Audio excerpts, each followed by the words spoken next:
What's up, guys? I'm James Ferris from LaCrue Productions, and today we're going to discuss, did Anastasia Romanov actually escape the Imperial Palace? Let's discover this.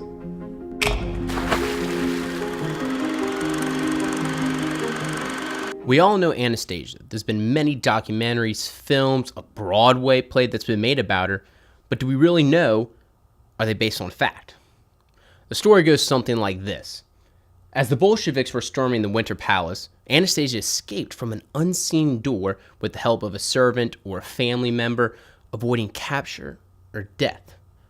She lives out her years hidden away, either in an orphanage or with a family under an alias name. But did that really happen? Did she really escape? So let's cover the real story. Let's unpack the whole thing. The true story lies in the past. Anastasia Romanov was part of the royal family of Russia in the early 1900s. Her father was Tsar Nicholas II, the last Tsar to have governed Russia. Now, before I get into the deep story, I want to show a lot of information that I got from this book, The Russian Revolution, by Sean McMeekin. So let's get back into Tsar Nicholas II. He was the last Tsar to have governed Russia. Now, I'm not going to get into talk about Alexander II or all of those past ones because I want to stay focused on Anastasia. Now, the Bolshevik Party. Who were these guys and how did they get involved in all this mess? To make things as simple as possible and understand the rise of the Bolshevik Party, ushering a civil war between the whites and the reds, turning the tides of Russia to become a communist state, I want to focus on Anastasia. What led to her disappearance? How was this party implemented? How did they change the outcome? How did they affect her? Russia was a delicate state in 1914. This is where the story is going to start.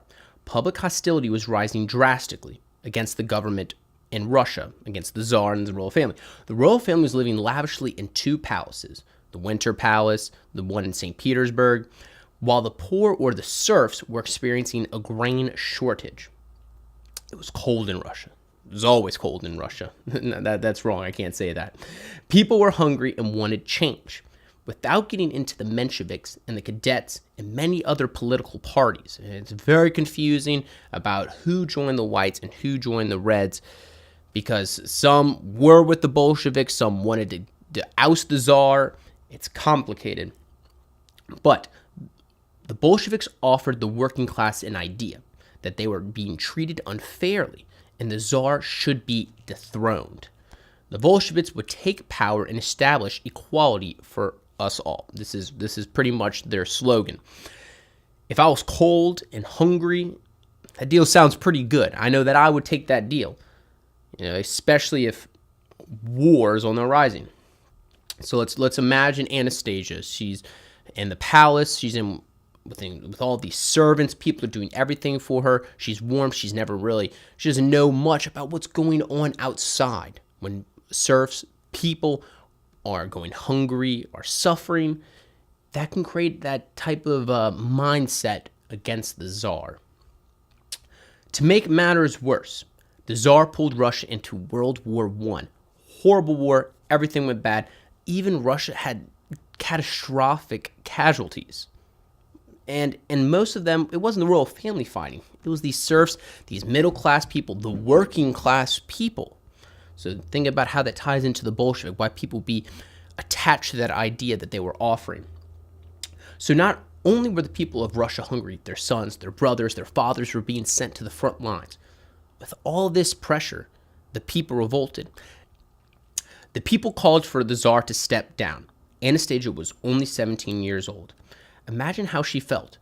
The people were calling for her father's head, but for the whole family. They didn't want them all. They wanted them all gone. And the Bolsheviks were pretty radical about even what they wanted, especially with the public behind them or these other parties. Things could unfold. The luxurious life inside the palace was coming to an end.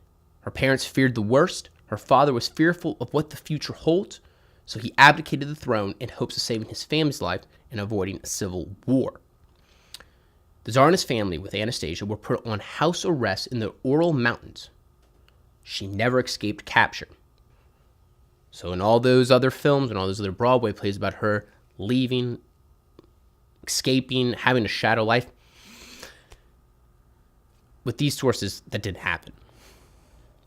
So the people stormed the palace in St. Petersburg, implementing different leaders, but eventually settling on the Bolsheviks with full power, led by Vladimir Lenin. And he was the Communist Manifesto, the leader who wanted Karl Marx. Civil war broke out between the Tsar and the government loyalists against the Bolsheviks. The whites, which were the government royalists, and the reds were the Bolsheviks and the party or people that were for the reds. The family was in a dangerous place because the Bolsheviks controlled the house they were forced to live in. The Tsar and his family always hoped that the whites would come and save them, but they never did. They were never there because the reds were controlling the house. They were the ones that took them, that fed them, that did everything. Every day, the royal family hoped the White Army would come to their safety, like I just said. Tsar Nicholas couldn't even sleep with his stress. There's stories about him urinating on himself, that the stress was just crippling him. Who knows what really happened inside that house and his mental state. But imagine this for a 17-year-old girl. On the night of July 16th of 1918, the new communist regime under Lenin, so obviously the Reds were winning the Civil War. There's many more years that it did carry out, but the Bolsheviks were getting scared. They didn't want those white government-affiliated forces to gather behind the royal family. So under Lenin, he ordered the royal family to be executed. Now, Anastasia, hastily put her clothes on with her family in this house. The guards told them to come to the basement of the house. Anastasia could feel the cold air beneath her feet. Worried, scared. Why are they hurrying us downstairs, waking us up? A guard comes forward and says that you will now all be executed. As Tsar Nicholas heard this news, he actually raised his hand saying, "How could this be?" And immediately they opened fire on him and his wife. The other guards came in with bayonets and started bayoneting the children to death. Now, when I like to think about this, putting it in terms of political, these are the people that we've had the Cold War with. That that there's always been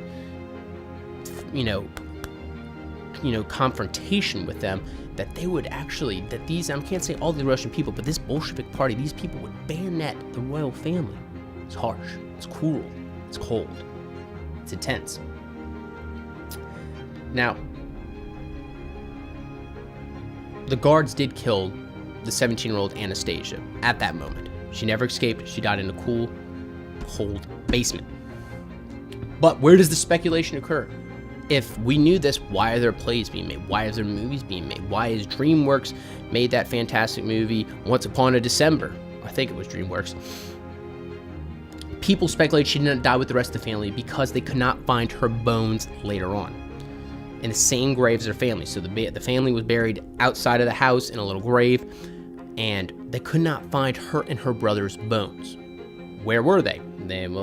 A rumor surfaced that the family jewels attached to their heart stopped the bullets from piercing her, and that she somehow escaped. It's a great story. It really is, and it makes for a great cartoon, great Broadway show.